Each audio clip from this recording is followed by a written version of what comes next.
তো এমন নবী যিনি হ্যাঁ বললে এটা শরীয়তে হালাল হয়ে যায়। নবীর মুখ দিয়ে যদি বের হয় হ্যাঁ, নাম, ইয়েস, তাহলে এটা হালাল। ঠিক কিনা বলেন? এ নবীর মুখ দিয়ে যদি না বের হয় যে না, নো, তাহলে এটা শরীয়তে হারাম হয়ে যায়।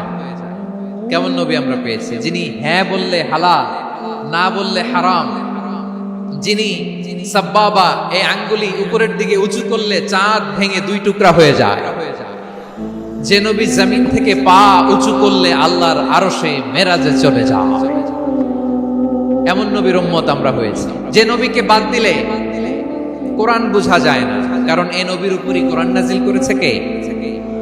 এ নবীকে বাদ দিলে হাদিস বোঝা যায় না, কারণ হাদিস তো এ নবীর মুখনিসৃত পবিত্র বাণী। সুবহানাল্লাহ পড়েন। এ নবীকে বাদ দিলে জান্নাত চিনা যায় না, কারণ জান্নাত তিনি চাক্ষুষ দেখে এসে আমাদেরকে মেরাজ শেষে বর্ণনা করে শুনিয়েছেন। এ নবীকে বাদ দিলে জাহান্নাম চেনা যায় না, এ নবীকে বাদ দিলে আমার রবকে চেনা যায় না। ঠিক কিনা বলে?